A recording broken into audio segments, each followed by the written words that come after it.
Hello, everyone, and welcome to the Debrief on ABC News Live. I'm Kimberly Brooks. Thanks so much for joining us.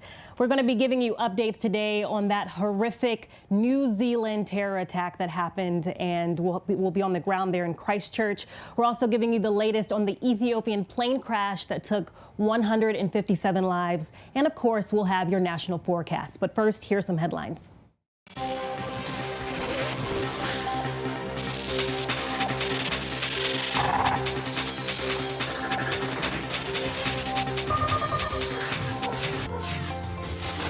The massive chemical fire in Deer Park, Texas continues to grow at this hour. There are now 8 tanks burning at the ITC facility. Those tanks held the products used to make gasoline. The shelter-in-place order for Deer Park, Texas has been lifted, but as you see this massive smoke plume continuing to grow and continue to spread towards the city of Houston, officials say this is a dynamic situation. Things could certainly change. 22-year-old Channel Lewis is accused of sexually assaulting and murdering Karina Vetrano. She was 30 years old in August of 2016 when she went out for a jog in Spring Creek Park in Howard Beach and never came home. In the first trial, 5 of the 12 jurors felt prosecutors did not make the case. The defense said Lewis's videotaped confession was coerced, and they raised questions about how police collected the DNA evidence. But prosecutors said the DNA evidence from underneath Vetrano's fingernails on her neck and cell phone matched that of Lewis. Uber's top competition is hoping to get a big lift from its IPO. The Wall Street Journal says Lyft's initial public offering could value the company at $23 billion. It's expected to debut on the NASDAQ as early as next week.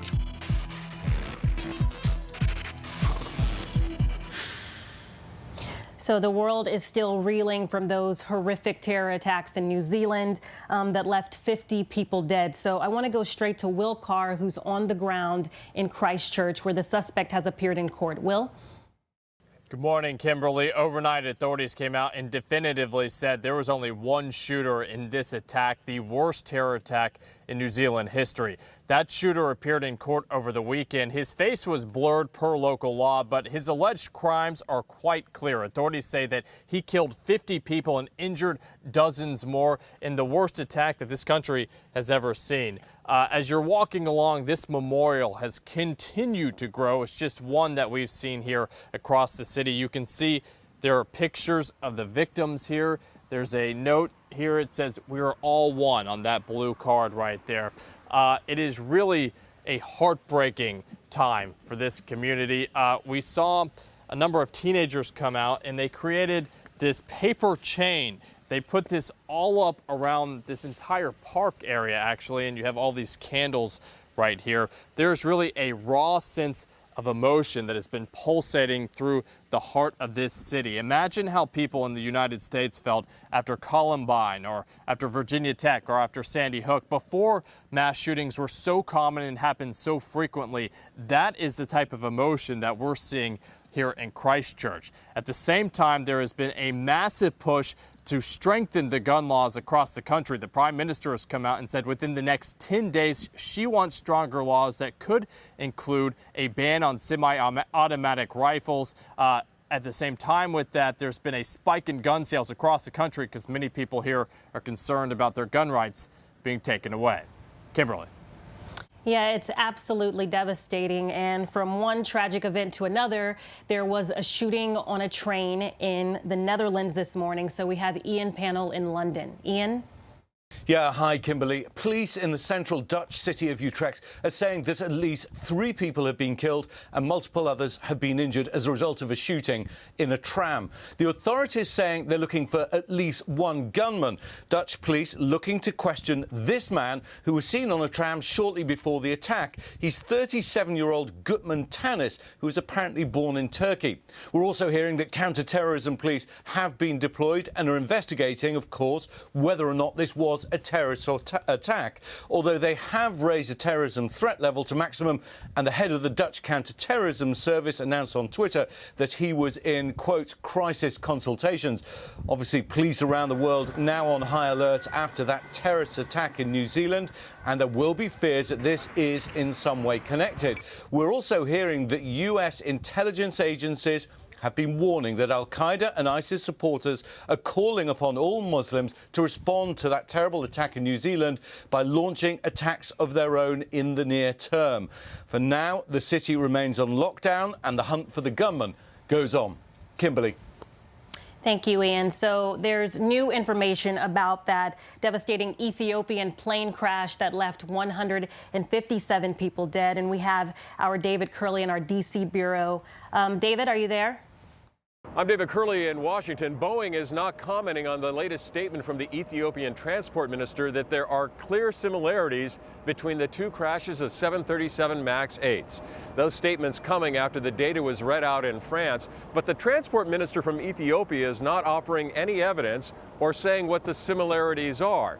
What experts have seen is that both aircraft had trouble after takeoff with wild up and down movements of the planes. In the first crash of that Lion Air Indonesian aircraft, it was a safety system Boeing has installed in this new aircraft that triggered several times, and the pilots did not shut it off, and that aircraft ended up crashing. We don't know if it is that same system that is involved in that Ethiopian crash. What we do know is that the NTSB is cooperating with the Ethiopians right now on the data that came out of the flight recorder and putting together a transcript from the cockpit voice recorder. That information telling us if there are indeed similarities between these two crashes. So lots of international news there, but here in the States, eastern Nebraska continues to deal with record-breaking flooding that has left 2 people dead. And I'm not sure if you've seen the images, but our Gio Benitez is on the ground in Louisville, Nebraska. Gio? Hey there, Kim. It is just such a nightmare here in Nebraska. We are near Omaha right now, and we're seeing so many neighborhoods just like this. I'm not going to go too far because that water right there is frozen. I don't know what's underneath, but you can just see that house back there, it is partially flooded, and obviously this car right there too. But once this starts to melt, and it will start to melt eventually today, that's when this flooding nightmare is going to continue, but then the water is going to start to recede, and then the cleanup begins. But let me show you how it is that we got here in the first place. Let's take a live look right now, and you can see all of this frozen floodwater right now. You see the Platte River over there? Well, when that water started to rise, as that water level rose, the ground was already frozen, and the water had nowhere else to go, and that's what caused all of it. So what we know right now is that 2 people have lost their lives, 2 others are still missing, and we know that 300 people have been rescued so far. But again, as this starts to melt, as this starts to recede, that's when the hard work really begins, because we're going to be seeing all of that cleanup and then the rebuilding. Kim? Thank you, Gio. Yeah, that drone footage is incredible. So that's what's happening in Nebraska, but I want to give you guys the national forecast, so we're going to go to Ginger Z. Hey, Kimberly, thank you. You know, of course, we want to cover that river flooding. So more than a dozen rivers are experiencing major flood stage still. And a lot of that had to come from ice jams and not just rain, but melting snow, right? So you go to a place like Sioux Falls, South Dakota, where you're seeing those huge chunks of ice that broke up on the river, causing flooding in some places. That's just one of the issues. Omaha had their snowiest February on record. And then the Elkhorn River, which is very near, had that cresting river over the weekend on Saturday. That broke a record back in 1962. So all the water starts to drain. That's actually receding there. They're back to moderate, which is great for them, not good for anybody that's downstream. And so we've got flood warnings all over. I mean, everything you see here in red has to be watching out for the potential for flooding. And that's where you're finding more than a dozen of those that are in major flood stage. The Rock River in Illinois, concerned in the Quad Cities. And then down south, right? It all has to keep draining from the Missouri to the Mississippi, which down into even Arkansas and Louisiana and Mississippi, we're going to be watching for flooding through the end of the week. Fortunately, not a lot of rain on the horizon, just a little bit midweek. There's been this huge ridge that's given a lot of people a break. Mid-60s today in Portland, close to 70 in Seattle. Southern California saw some of their first 80s, but we're going to break that up. We're going to start to get that more active pattern. That's a really deep trough trying to come in there for Tuesday night into Wednesday, and that could end up bringing you 6 to 12 inches of snow in the Sierra and some rain right at the coast in California. So we'll, as we get started this week, I just feel like we all kind of feel like this lady. This is Justice in northern Michigan, trying to get to work. She said she did eventually get to work. This is what the winter felt like and what a lot of us feel like as we're trudging towards spring, Kimberly. Thank you, Ginger. So a lot of devastating news that's going on right now, right? And yet Trump was tweeting all of this weekend, and he kind of avoided all of the major headlines. So I want to go to Karen Travers at the White House. Karen, what's up with all of these tweets from President Trump? We don't know. I mean, it was certainly quite a prolific weekend on Twitter for the president, and that says a lot because we know he likes to use social media. But the president had about 50 tweets or retweets over the weekend. Kimberly, he stayed in Washington this weekend. He did not go down to Florida. He did not hit the golf course. Really, the only time he was out of the White House this weekend was a rare appearance at church just across the park here from the White House. He took a walk over with the First Lady. So it was notable then that he was tweeting about John McCain, General Motors, border security, and of course the media in what ended up being a very long weekend spent on social media for the president. Yeah, what are people making of the tweets about McCain, especially since he's not really talking about something that's a major event like what's happening in New Zealand? Yeah, that was notable. And of course, I do a lot of conversations in the morning live with ABC radio stations across the country. And the big question anchors were asking was, why is he going after John McCain now, 7 months after the Republican senator passed away? What prompted this? Why is he still talking about the health care vote? Why is he going after him for his place in his class at the Naval Academy? The president saying he was last in his class. McCain was actually fifth from the bottom, but that's something that John McCain has not ever tried to hide. It was actually something he would joke about, his academic record at the Naval Academy. And it was interesting, and critics pointed out over the weekend that this comes after reports of the president's personal lawyer, Michael Cohen, having gone to some of the schools the president went to try and keep his records there as a student from coming out to the public. All right, Karen, I appreciate it. Really crazy. So we're going to move on. And speaking of presidents, I want to go to the 2020 roundup of candidates because it's heating up. So we have Mary Alice Park. She's our deputy political director in our D.C. bureau. Mary, let's talk about Beto and his fundraising numbers. Unbelievable, right? Good morning, Kimberly. You're exactly right. Beto O'Rourke proving again that he can bring in the big bucks. In the first 24 hours, his team says that he raised over $6 million. That's slightly more than Senator Bernie Sanders brought in the first day of his presidential campaign. Now, the former congressman is taking a little bit of flack this morning for not releasing more information about those donations. Senator Sanders, for example, said that he received donations from over 200,000 individual donors in the first 24 hours. So O'Rourke will continue to be under pressure to release some details about those numbers. But nonetheless, this is just a huge announcement for him. You know, don't forget that his fundraising prowess was part of what rocketed him into the national spotlight to begin with. Though he lost, he raised nearly $80 million in his fight against Senator Ted Cruz. Yeah, it's unbelievable. And I want to ask you about other 2020 news. I mean, Biden, he's slipping and sliding. Is he going to enter? Is he not going to enter? What's happening? Yeah, our sources tell us that it's more of a question of when than if.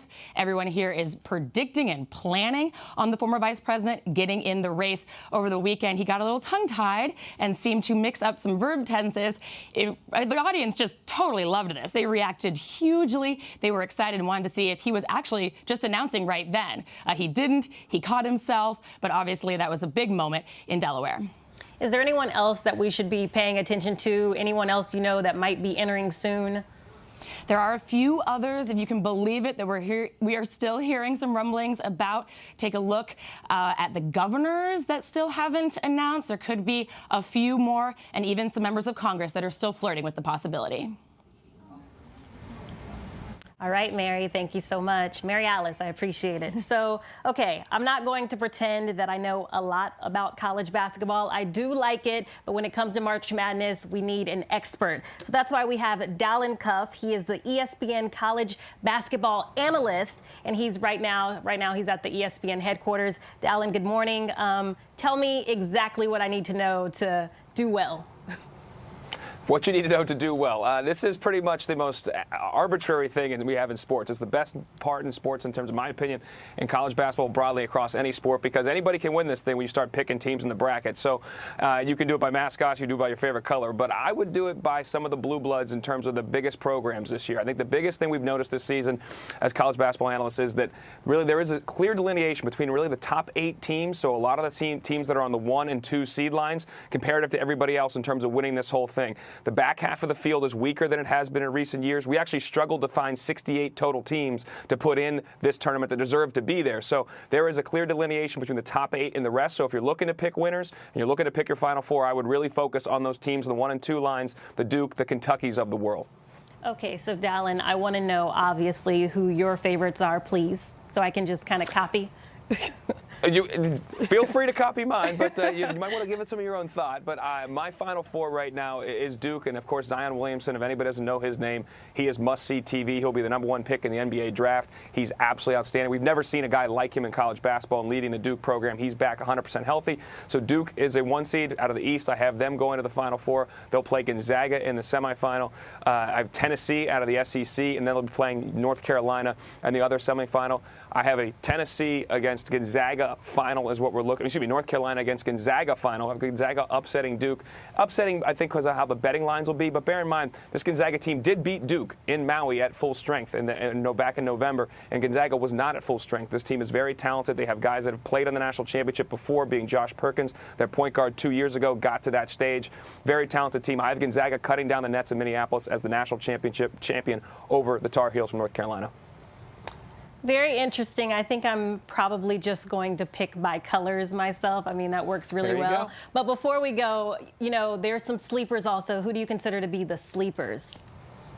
I always think of double-digit seeds to get to the Sweet 16 at least. That's a sleeper run to me. And I think the one that pops off to me is Oregon, which is surprising because all year long, if anybody's watched any of our ESPN college basketball coverage, I've really been very down on the Pac-12 as a conference. But Oregon has won 8 straight games. They won the Pac-12 conference tournament. They are playing at a different level. They're a very good defensive team. And I think they have a good draw. The tournament is about matchups. So they play Wisconsin first, a team that I think they can defend and make them play at a faster tempo.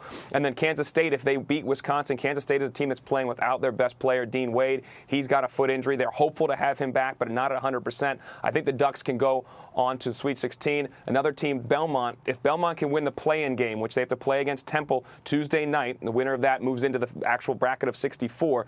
If they can beat Temple, which I think they will, they have a chance to beat Maryland, a very dangerous team in Maryland, but this Belmont team is really talented. Out of Nashville, a kid, Dylan Windler, that'll be a professional player in the NBA.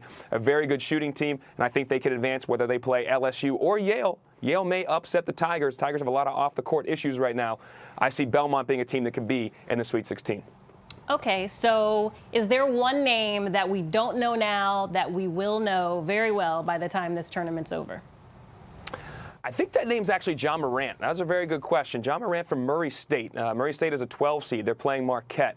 And he will be a top 5, maybe even a top 3 draft pick in the NBA draft. He's a sophomore. He's vying to be the first guy in college basketball history to score 20 points a game and get 10 assists a game. I mean, he is electric on the court, can jump over guys and dunk over guys, but obviously, given his 10 assists, he has tremendous vision. He makes passes with both hands, delivers things on time, on target. He makes passes that I can't even see, and I'm watching from the sidelines. He's a fantastic player, and I think Murray State will beat Marquette in that 12-5 matchup, and we'll get at least to see him one more time, but of course, it gets tougher as we go on through the tournament, but John Morant will be a name that everybody knows by the end of the first weekend. Very awesome. So thank you so much, Dallin. Email me your choices, and I'll be looking out for those. So staying with ESPN, we have Julie Foudy. She's on the ground in Abu Dhabi, where the Special Olympics are taking place, and she's with a champion. Sheikha, I'm curious, when you found out that the World Games were coming to your host country, Special Olympic World Games, how excited were you? That's crazy. I'm super excited. First time. First time, yeah. First meeting time. Yeah. What do you hope that the world sees when they watch these athletes? I was hoping for them to see how this is who we are and let's not just be us. Be normal and don't discriminate us. Yes. And inclusion. I know you've talked a lot about that. How important is it, and what you've learned from judo about inclusion? Judo inclusion is how they actually are right now. And they are human beings. And the life lesson is that's who we are. That's who you are. This is also who you are. Is it true you have a black belt in karate? Yes. What? Is it true you've practiced nine forms of martial arts? Yes, I did 9 forms of martial arts. 9? 9. What's your favorite? And can you show me your best move? Karate and jiu-jitsu. karate and jiu-jitsu? Wait. Shake, wait. I'm a little nervous. I'm starting to sweat. No. What are you gonna do? I'm doing a double leg takedown. Double leg Now I'm takedown. gonna take your 2 legs. Lift a lap on the mat, lift the head. You're not gonna hurt me. That's the only thing you need. Are you gonna hurt me? I think I'll hurt you. No, I don't think you would hurt me. I trust you, Shayna. All right, ready? I'm ready. Oh, I'm alive! Yes! Thank you. Boom! Yes, thank you. Thank you. You're welcome. All right, guys, thanks so much for joining us. I hope you're taking care of yourselves. There's a lot of heavy news out there. If you want to stay updated on all of these headlines, you can go to abcnews.com or download the app, and make sure you check out the briefing room at 3:30 p.m. and World News Prime at 8 p.m. I'm Kimberly Brooks. I'll see you tomorrow.